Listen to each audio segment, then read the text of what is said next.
Welcome back to my YouTube channel. ഇന്നത്തെ വീഡിയോയിൽ നമ്മൾ ഇംഗ്ലീഷ് ഫോർ ബിഗിനേഴ്സിലത്തെ 14th എപ്പിസോഡാണ് ചെയ്യുന്നത്. ഞാൻ ഓൾറെഡി 13 വീഡിയോസ് ചെയ്തിട്ടുണ്ട്. അപ്പോൾ ആരെങ്കിലും കണ്ടിട്ടില്ലെങ്കിൽ അതിൻ്റെ ലിങ്ക് ഞാൻ ഡിസ്ക്രിപ്ഷൻ ബോക്സിൽ കൊടുത്തിട്ടുണ്ട്. അപ്പോൾ ഒന്ന് കണ്ടു നോക്കാം. അപ്പോൾ നമ്മൾ കഴിഞ്ഞ ക്ലാസ്സിൽ എന്താ നമ്മൾ പഠിച്ചത്? നമ്മൾ വാസും വെയറും എപ്പോഴൊക്കെ ഉപയോഗിക്കാമെന്നാണ് പറഞ്ഞത്. അപ്പോൾ ആ ക്ലാസ്സിൽ എന്താ പറഞ്ഞത്? നമ്മളോട് ആരെങ്കിലും എന്ത് ചെയ്യുകയായിരുന്നു എന്ന് ചോദിച്ചു കഴിഞ്ഞാൽ നമ്മൾ ചെയ്യണ്ടായിരുന്ന പ്രവൃത്തി, ഞാൻ ഇപ്പോൾ പാചകം ചെയ്യുകയാണെന്ന് വെച്ച് കഴിഞ്ഞാൽ നമ്മളിങ്ങനെ പറയാം, ഞാൻ പാചകം ചെയ്യുകയായിരുന്നു എന്ന് പറയാൻ വേണ്ടിയിട്ട് നമ്മൾ എങ്ങനെയാ പറഞ്ഞത്?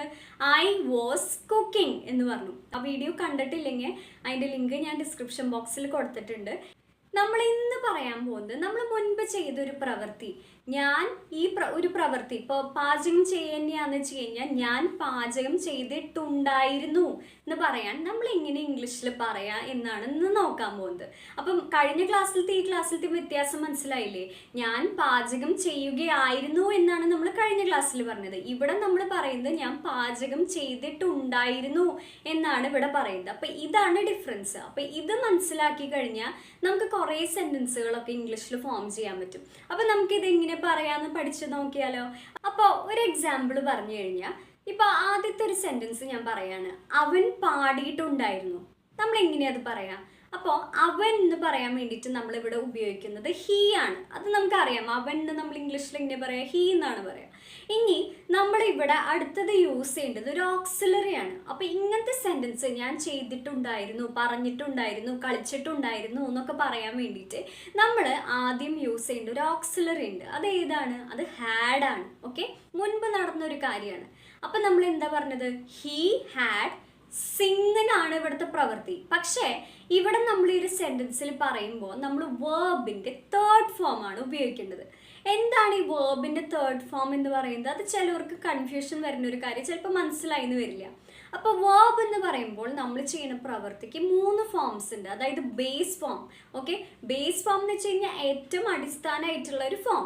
പിന്നെയുള്ള ഒരു ഫോമാണ് സെക്കൻഡ് ഫോം, അതായത് പാസ്റ്റ് ടെൻസ്. ഓക്കെ, ഇനി തേർഡ് ഫോം എന്ന് പറയുന്നത് പാസ്റ്റ് പാർട്ടിസിപ്പിൾ ആണ്. ഓക്കെ, അതിനെയാണ് നമ്മൾ തേർഡ് ഫോം എന്ന് പറയുക. അപ്പം നമുക്ക് ഇവിടെ ആവശ്യമുള്ളത് തേർഡ് ഫോം ആണ്. മനസ്സിലായില്ലേ? അപ്പം നമ്മളിവിടെ എന്ത് സെൻറ്റൻസാണ് പറഞ്ഞത്? അവൻ പാടിയിട്ടുണ്ടായിരുന്നു എന്നാണ് പറഞ്ഞത്. അപ്പം നമുക്ക് ഹീ ഹാഡ് വരെ കിട്ടി. ഇനി നമ്മൾ പറയാൻ പോകുന്നത് വേർബ് ഏതാണ്? പാടിയിട്ടുണ്ടായിരുന്നു എന്നാണ്. പാടുക എന്നാണ് നമ്മുടെ വേർബ്. അപ്പം അതിങ്ങനെ നമ്മൾ ഇംഗ്ലീഷിൽ പറയാം സിങ് ആണ്. അപ്പം സിങ്ങിൻ്റെ തേർഡ് ഫോം എന്താണ്? സങ് ആണ്. Sing, sang, sung. അപ്പം നമ്മൾ എങ്ങനെയാ സെൻറ്റൻസ് പറയാ? He had sung. മനസ്സിലായില്ലേ? ഇനി നമുക്ക് വേറൊരു എക്സാമ്പിൾ കൂടി നോക്കാം. അവൾ വന്നിട്ടുണ്ടായിരുന്നു. ഇതെങ്ങനെയപ്പോൾ നമ്മൾ പറയാം? നമ്മൾ മുകളിലത്തെ സെൻറ്റൻസ് പറഞ്ഞ പോലെ തന്നെയാണ് ഇതും പറയാം. അപ്പം അവൾ എന്ന് പറയുമ്പോൾ ഷീ ആണ്. പിന്നെ ഹാഡാ യൂസ് ചെയ്യേണ്ടതെന്ന് നമ്മൾ പഠിച്ചു. ഇനി ഇവിടുത്തെ പ്രവൃത്തി എന്താ? അവൾ വരുന്നതാണ്, അതായത് വരിക എന്നുള്ളതാണ് പ്രവൃത്തി. അപ്പം അതിൻ്റെ ഇംഗ്ലീഷ് എന്താ? കം ആണ്. കമ്മിൻ്റെ തേർഡ് ഫോം എന്താണ്? കം തന്നെയാണ്. കം, കെയിം, കം എന്നാണ്. അപ്പം നമ്മൾ എങ്ങനെയാ സെൻറ്റൻസ് വായിക്കുക? ഷീ ഹാഡ് കം എന്ന് പറയും. ഇനി ഞാൻ ഉറങ്ങിയിട്ടുണ്ടായിരുന്നു. എങ്ങനെയാ നമ്മൾ പറയാ? അപ്പം ഞാൻ എന്നുള്ളതിന് ഐ ആണ്. ഐ ഹാഡ് വേർബ് എന്താണ്? ഉറങ്ങുകയാണ്. അപ്പം അതിൻ്റെ ഇംഗ്ലീഷ് എന്താ? സ്ലീപ്പാണ്.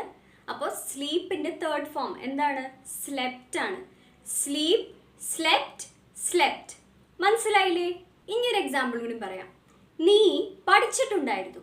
അപ്പം നിങ്ങളൊരു കാര്യം ശ്രദ്ധിക്കുക, ഞാനിവിടെ മലയാളം പറയുമ്പോൾ നിങ്ങൾ അതിൻ്റെ ഇംഗ്ലീഷ് പറയാൻ ട്രൈ ചെയ്യുക. കാരണം നേരത്തെ പറഞ്ഞ അതേ റൂൾസ് ആണ് ഇതിന് യൂസ് ചെയ്യുന്നത്. അപ്പം നിങ്ങളൊന്ന് പറഞ്ഞു നോക്കുക. ഓക്കെ, അപ്പോൾ നീ പഠിച്ചിട്ടുണ്ടായിരുന്നു. അപ്പോൾ ഇവിടുത്തെ സബ്ജക്റ്റ് ആരാ? നീ ആണ്. അപ്പോൾ യു ഹാഡ് പഠിച്ചിട്ടുണ്ടായിരുന്നു. സ്റ്റഡീഡ്. മനസ്സിലായില്ലേ? സ്റ്റഡി, സ്റ്റഡീഡ്, സ്റ്റഡീഡ് ആണ്. അപ്പോൾ തേർഡ് ഫോം ഏതാണ്? സ്റ്റഡീഡ് ആണ്. ഇനി അവർ നോക്കിയിട്ടുണ്ടായിരുന്നു. എങ്ങനെയാണ് നമ്മൾ പറയാ? അവർ എന്നാ പറഞ്ഞത്. അപ്പം they had looked. Look, looked, looked എന്നാണ്. അപ്പോൾ ദേ ഹാഡ് ലുക്ഡ്. ഇനി ഞങ്ങൾ കഴിച്ചിട്ടുണ്ടായിരുന്നു. അതെങ്ങനെ നമ്മൾ പറയാം? അപ്പം ഞങ്ങൾ എന്ന് പറയുമ്പോൾ വി ആണ്. നമ്മളിതൊക്കെ പഠിച്ചിട്ടുണ്ട്. ഇപ്പം സബ്ജക്റ്റ് പറയാൻ നമുക്ക് ഒരു ഡൗട്ടും ഇല്ല അല്ലേ? ഏത് സബ്ജക്റ്റാണ് വരുന്നത് അത് നമുക്ക് പറയാനറിയാം. അപ്പം നമ്മൾ എങ്ങനെയാ അത് പറയാം? വി ഹാഡ്, ഇവിടെ കഴിക്കുക എന്നുള്ളതാണ്. അപ്പം ഈറ്റ് ആണ്. അപ്പം അതിൻ്റെ തേർഡ് ഫോം എന്താണ്? ഈറ്റൻ ആണ്. അതായത് ഈറ്റ്, എയ്റ്റ്, ഈറ്റൺ എന്നാണ് പറയാം. അപ്പോൾ എങ്ങനെ നമ്മൾ പറയാം? വി ഹാഡ് ഈറ്റൺ എന്ന് പറഞ്ഞു. ഇനി നമ്മൾ പറയാണ് പക്ഷി പറന്നിട്ടുണ്ടായിരുന്നു. അതെങ്ങനെയാ നമ്മൾ പറയാം? അപ്പൊ പക്ഷി എന്ന് പറയുന്ന ഒരു വേർഡിനെ, ഒരു പക്ഷീനെ കുറിച്ചാണ് നമ്മളിവിടെ പറയുന്നത്. അപ്പൊ അതെങ്ങനെ നമ്മൾ പറയാം? ബേർഡ് ഹാഡ്, പറക്കുക എന്നുള്ളതിന്റെ ഇംഗ്ലീഷ് എന്താ? ഫ്ലൈ ആണ്. പക്ഷെ ഫ്ലൈയുടെ തേർഡ് ഫോം എന്താണ്? ഫ്ലോൺ ആണ്. അതായത് ഫ്ലൈ, ഫ്ലൂ, ഫ്ലോൺ. മനസ്സിലായില്ലേ? അപ്പൊ നിങ്ങളൊരു കാര്യം ശ്രദ്ധിക്കുക. അപ്പൊ നിങ്ങൾക്ക് തോന്നുന്നുണ്ടോ അപ്പൊ ഇങ്ങനെ ഞാൻ സെന്റൻസ് പറയുമ്പോൾ പല വേർബിന്റെ, അതായത് പല പ്രവൃത്തിയുടെ തേർഡ് ഫോമും സെക്കൻഡ് ഫോമും എങ്ങനെ അറിയാമെന്നൊരു ഡൗട്ട് ഉണ്ടാവും. അതിന്റെ കറക്റ്റ് ചാർട്ട് നമുക്കിപ്പോൾ ഇഷ്ടം പോലെ നെറ്റിൽ അവൈലബിൾ ആണ്. അപ്പോൾ ഒന്ന് സെർച്ച് ചെയ്ത് കഴിഞ്ഞാൽ നിങ്ങൾക്ക് കറക്റ്റ് ഏതാണ് first form, second form, third form ഏതാണെന്ന് കറക്റ്റായിട്ട് ആൻസർ കിട്ടും. അപ്പോൾ അങ്ങനെ ഒന്ന് ട്രൈ ചെയ്യാം. ഓക്കെ. പിന്നെ നിങ്ങൾക്ക് ഇതുപോലെ ഞാൻ വേർബ്സിന്റെ first form, second form, third form ആയിട്ടൊരു വീഡിയോ ചെയ്യണമെങ്കിൽ അതൊന്ന് കമന്റ് ബോക്സിൽ മെൻഷൻ ചെയ്താൽ ഞാൻ അതിൻ്റെ ഒരു വീഡിയോ ചെയ്യുന്നതായിരിക്കും. നമുക്ക് അത്യാവശ്യം അറിഞ്ഞിരിക്കേണ്ട വേർബ്സിൻ്റെ ആയിട്ട് 3 ഫോംസും ഡിസ്കസ് ചെയ്യണമെങ്കിൽ കമന്റ് ബോക്സിൽ മെൻഷൻ ചെയ്താൽ ഞാനത് ചെയ്യുന്നതായിരിക്കും. നമ്മളിപ്പോൾ ഈ പറഞ്ഞ സെന്റൻസുകളില്ലേ, അതൊക്കെ നമ്മൾ ഇനി നെഗറ്റീവ് സെന്റൻസുകളാക്കാൻ പോവുക. അതായത് നമ്മളിപ്പോൾ ഈ പ്രവൃത്തി ചെയ്തു എന്നാണ് പറഞ്ഞത്. ഇപ്പം ആദ്യം പറഞ്ഞ എക്സാമ്പിൾ എന്തായിരുന്നു? അവൻ പാടിയിട്ടുണ്ടായിരുന്നു. ഈ സെന്റൻസിന് നമ്മൾ നെഗറ്റീവ് ആക്കാൻ പോവാം. അതായത് അവൻ പാടിയിട്ടുണ്ടായിരുന്നില്ല എന്ന് പറയാൻ പോവാണ്. അപ്പം നമ്മൾ എങ്ങനെ പറയാം? അപ്പം പാടിയിട്ടുണ്ടായിരുന്നു എന്ന് പറയാൻ നമ്മൾ എങ്ങനെയാ പറഞ്ഞേ? ഹീ ഹാഡ് സങ് എന്ന് പറഞ്ഞു. പാടിയിട്ടുണ്ടായിരുന്നില്ല എന്ന് പറയുമ്പോൾ ആകെ നമ്മളൊരു കാര്യം ചെയ്യാനുള്ള, ആ ഹാഡിൻ്റെ അപ്പുറത്ത് ഒരു നോട്ട് എഴുതാം. മനസ്സിലായോ? അപ്പോൾ ഹീ ഹാഡിൻറ്റ് സങ് എന്ന് പറയാം. ആ ഹാഡ് നോട്ട് എന്നുള്ളതാണ് നമ്മൾ ഒന്നും കൂടി ഷോർട്ട് ആക്കിയിട്ടാണ് ഹാഡിൻറ്റ് ചെയ്തത്. നമ്മൾ വാസ് നോട്ടിനെ ഷോർട്ടാക്കി വാസൻറ്റ് എന്ന് എഴുതിയില്ലേ കഴിഞ്ഞ ക്ലാസ്സിൽ? അതുപോലെ തന്നെ ഹാഡ് നോട്ടിനെ നമ്മൾ ഹാഡിൻറ്റ് ആക്കി. അപ്പം നമുക്ക് എങ്ങനെയാ പറയാ? He ഹാഡിൻറ്റ് sung. ആകെ ഒരു നോട്ട് ആഡ് ചെയ്യുന്ന വ്യത്യാസമുള്ളൂ അവിടെ. മനസ്സിലായില്ലേ? ഇനി നമ്മൾ ബാക്കി പറഞ്ഞ സെന്റൻസുകളൊക്കെ നമുക്ക് അങ്ങനെ പറഞ്ഞു നോക്കിയാലോ? അവൾ വന്നിട്ടുണ്ടായിരുന്നില്ല. അതെങ്ങനെയാ നമ്മൾ പറയാം? നിങ്ങൾക്കൊക്കെ ആൻസർ കിട്ടിയിട്ടുണ്ടാവും. അവൾ വന്നിട്ടുണ്ടാവും എന്ന് നമ്മൾ എങ്ങനെയാ പറഞ്ഞത്? ഷീ ഹാഡ് കം എന്ന് പറഞ്ഞു. വന്നിട്ടുണ്ടായിരുന്നില്ല എന്ന് പറയാൻ ഷീ ഹാഡിൻറ്റ് കം എന്ന് പറഞ്ഞു. ഇനി വേറൊരു എക്സാമ്പിൾ ഞാൻ പറയാം. ഞാൻ ഉറങ്ങിയിട്ടുണ്ടായിരുന്നില്ല എന്ന് നമ്മൾ എങ്ങനെയാ പറയാം? അപ്പൊ നേരത്തെ നമ്മൾ പറഞ്ഞു ഞാൻ ഉറങ്ങിയിട്ടുണ്ടായിരുന്നു എന്ന് പറയാൻ നമ്മൾ എന്താ ചെയ്തത്? ഐ ഹാഡ് സ്ലെപ്റ്റ് എന്ന് പറഞ്ഞു. ഇവിടെ നമ്മൾ എങ്ങനെയാ പറയാ? ഐ ഹാഡിൻറ്റ് സ്ലെപ്റ്റ് എന്ന് പറഞ്ഞാൽ മതി. ഇനി നീ പഠിച്ചിട്ടുണ്ടായിരുന്നില്ല എന്ന് എങ്ങനെയാ നമ്മൾ പറയാ? യു ഹാഡിൻറ്റ് സ്റ്റഡീഡ് എന്ന് പറഞ്ഞ. കാരണം നമ്മൾ നീ പഠിച്ചിട്ടുണ്ടായിരുന്നു എന്ന് എങ്ങനെയാ പറഞ്ഞേ?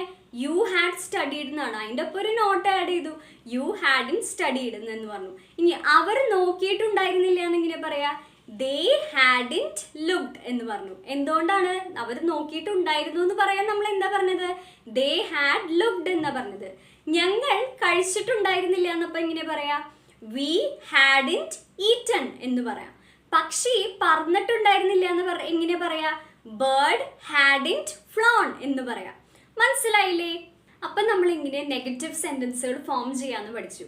ഇനി നമ്മൾ കുറച്ച് ചോദ്യങ്ങൾ ഉണ്ടാക്കാൻ പോവാം. അപ്പം നമുക്കിപ്പോൾ പറയണം. ഇപ്പം നമ്മൾ പറഞ്ഞ സെന്റൻസിൽ ഹീ ഹാഡ് സങ് എന്നുള്ളതിൽ അവൻ പാടിയിട്ടുണ്ടായിരുന്നു എന്നുള്ളതിൽ നമ്മളത് ചോദ്യമാക്കാൻ പോവാം.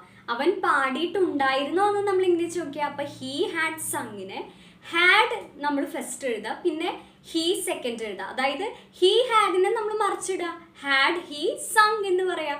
അപ്പൊ എന്തായി ആ ചോദ്യം? ഹാഡ് ഹീ സങ് എന്ന് ചോദിച്ചാൽ എന്താ? അവൻ പാടിയിട്ടുണ്ടായിരുന്നോ എന്നാണ് അതിന്റെ അർത്ഥം. അപ്പൊ അതുപോലെ നമുക്ക് ബാക്കിയുള്ള എല്ലാ സെന്റൻസുകളും പറഞ്ഞു നോക്കിയാലോ? അവൾ വന്നിട്ടുണ്ടായിരുന്നോ? അപ്പൊ എങ്ങനെ നമ്മൾ പറയാ? ഷീ ഹാഡ് കം എന്നാണ് അവൾ വന്നിട്ടുണ്ടായിരുന്നു എന്ന് പറയാൻ നമ്മൾ പറഞ്ഞത്. അപ്പൊ നമ്മൾ അത് ക്വസ്റ്റ്യൻ ആക്കാൻ എന്താ ചെയ്യാ? ഷീ ഹാഡിനെ നമ്മൾ മറിച്ചിടുക. അപ്പൊ ഹാഡ് ഷീ കം എന്ന് ചോദിച്ചാൽ സെന്റൻസ് കംപ്ലീറ്റ്, ആ ക്വസ്റ്റ്യൻ കംപ്ലീറ്റ് ആയി. ഇനി നമുക്ക് പറയാം, ഞാൻ ഉറങ്ങിയിട്ടുണ്ടായിരുന്നോ? Had I slept? അവർ നോക്കിയിട്ടുണ്ടായിരുന്നോ? Had they looked? അവർ കഴിച്ചിട്ടുണ്ടായിരുന്നോ? Had they eaten? അടുത്തത് നമ്മൾ നെഗറ്റീവ് ക്വസ്റ്റ്യൻസ് എങ്ങനെയാണ് ഫോം ചെയ്യാന്ന് നോക്കാൻ പോകുന്നത്. അപ്പോൾ അങ്ങനെ ഒരു സെന്റൻസ് പറയുമ്പോൾ നമുക്ക് ആദ്യം പറയേണ്ടത് നമ്മൾ നേരത്തെ പറഞ്ഞ എക്സാമ്പിൾസിൽ ആദ്യത്തെ എടുക്കാം. ഇപ്പോൾ അവൻ പാടിയിട്ടുണ്ടായിരുന്നില്ലേ എന്ന് നമ്മൾ എങ്ങനെയാ പറയാ? അപ്പൊ അവൻ പാടിയിട്ടുണ്ടായിരുന്നില്ല എന്ന് പറഞ്ഞതിന് നമ്മൾ എങ്ങനെയാ അത് ഇംഗ്ലീഷിൽ പറഞ്ഞേ? ഹീ ഹാഡിൻറ്റ് സങ് എന്ന് പറഞ്ഞു. ഇത് അവൻ പാടിയിട്ടുണ്ടായിരുന്നില്ലേ എന്ന് ചോദിക്കാൻ ഹീ ഹാഡിൻറ്റ് സങ് എന്നല്ലേ നമ്മൾ പറഞ്ഞത്. അപ്പോൾ ഇവിടെ എന്താ ചെയ്യേണ്ടത്? ഹീ സെക്കൻഡ് എഴുതുക, ഹാഡിൻറ്റ് ഫസ്റ്റ് എഴുതുക. അതായത് അവരെ മറക്കുക. ഹീ ഹാഡിൻറ്റ് സങ്ങിനെ നമ്മൾ ഹാഡിൻറ്റ് ഹീ സങ് എന്ന് ചോദിച്ചാൽ എന്തായി? അവൻ പാടിയിട്ടുണ്ടായിരുന്നില്ലേ എന്നായി. ഇനി വേറെ ഒരു എക്സാമ്പിൾ, അവൾ വന്നിട്ടുണ്ടായിരുന്നില്ലേ എന്ന് ഇങ്ങനെ ചോദിക്കുക. ഹാഡിൻറ്റ് ഷീ കം എന്ന് ചോദിച്ചാൽ ആ സെന്റൻസ് കംപ്ലീറ്റ്. അതായത് എന്താണ് നമ്മൾ പറഞ്ഞത്? അവൾ വന്നിട്ടുണ്ടായിരുന്നില്ല എന്ന് പറയാൻ നമ്മൾ എങ്ങനെ പറയാം? ഷീ ഹാഡിൻറ്റ് കം എന്ന് പറഞ്ഞു. അതിനെ നമ്മൾ മറിച്ചിടുക. അതായത് ഷീ ഹാഡിൻറ്റിനെ ജസ്റ്റ് നമ്മൾ റിവേഴ്സ് ആക്കുക. അതായത് ഹാഡിൻറ്റ് ഷീ എന്നാക്കി കഴിഞ്ഞാൽ നമുക്ക് ആ സെന്റൻസ് കംപ്ലീറ്റ് ആയി. അപ്പം എന്തായി? അവൾ വന്നിട്ടുണ്ടായിരുന്നില്ലേ എന്നായി. അതുപോലെ തന്നെ ഞാൻ ഉറങ്ങിയിട്ടുണ്ടായിരുന്നില്ലേ എന്നെങ്ങനെ ചോദിക്കുക? ഹാഡിൻറ്റ് ഐ സ്ലെപ്റ്റ് എന്ന് പറയാം. അതുപോലെ തന്നെ അവർ നോക്കിയിട്ടുണ്ടായിരുന്നില്ലേ എന്നെങ്ങനെ നമ്മൾ പറയാം? ഹാഡിൻറ്റ് ദേ ലുക്ഡ് എന്ന് ചോദിക്കാം. ഞങ്ങൾ കഴിച്ചിട്ടുണ്ടായിരുന്നില്ലേ എന്നിങ്ങനെ ചോദിക്കുക? ഹാഡിൻറ്റ് വി ഈറ്റൺ എന്ന് ചോദിച്ചാൽ മതി. അതുപോലെ തന്നെ പക്ഷി പറന്നിട്ടുണ്ടായിരുന്നില്ലേ എന്നിങ്ങനെ ചോദിക്കുക? ഹാഡിൻറ്റ് ബേർഡ് ഫ്ലോൺ എന്ന് ചോദിക്കാം. അപ്പൊ ഇന്നത്തെ ക്ലാസ് നിങ്ങൾക്ക് എല്ലാവർക്കും മനസ്സിലായില്ലേ? അപ്പൊ ഇന്നത്തെ ക്ലാസ് നിങ്ങൾക്ക് മനസ്സിലായോ എന്ന് അറിയാൻ വേണ്ടിയിട്ട് ഞാൻ 2 ചോദ്യം ചോദിക്കുന്നുണ്ട്. അവൻ സഹായിച്ചിട്ടുണ്ടായിരുന്നു, ഇതെങ്ങനെയാണ് നമ്മൾ ഇംഗ്ലീഷിൽ പറയാ? ആൻസർ ചെയ്ത് കഴിഞ്ഞാൽ നിങ്ങൾക്ക് സ്വയം ഇവാലുവേറ്റ് ചെയ്യാൻ പറ്റും, സ്വയം മനസ്സിലാക്കാൻ പറ്റും. നിങ്ങൾക്ക് ഈ ക്ലാസ് മനസ്സിലായോ, ആ കാര്യം പഠിച്ചോ, ഇനി നമുക്ക് ഫ്യൂച്ചറിൽ ഇംഗ്ലീഷിൽ ആ സെന്റൻസുകൾ പറയാൻ പറ്റുമെന്ന് നിങ്ങൾക്ക് തന്നെ മനസ്സിലാവും. അപ്പോൾ ഇന്നത്തെ വീഡിയോ നിങ്ങൾക്ക് എല്ലാവർക്കും ഇഷ്ടപ്പെട്ടു എന്ന് കരുതുന്നു. അപ്പോൾ കൂടാതെ അധികം വൈകാതെ തന്നെ ഞാൻ ഇതിൻ്റെ നെക്സ്റ്റ് പാർട്സ് ഒക്കെ അപ്ലോഡ് ചെയ്യുന്നതായിരിക്കും. അപ്പം നിങ്ങൾ വീഡിയോ സ്കിപ്പ് ചെയ്യാതെ കാണാം. അപ്പോൾ കറക്റ്റായിട്ട് ഫോളോ ചെയ്യണവർക്ക് ഇംഗ്ലീഷിൽ നല്ല ഇമ്പ്രൂവ്മെൻറ്റ് വരുന്നത് നിങ്ങൾക്ക് തന്നെ അനലൈസ് ചെയ്യാൻ പറ്റും. അപ്പോൾ അടുത്തൊരു വീഡിയോ ആയിട്ട് മറ്റൊരു ദിവസം കാണാം. Thank you for watching.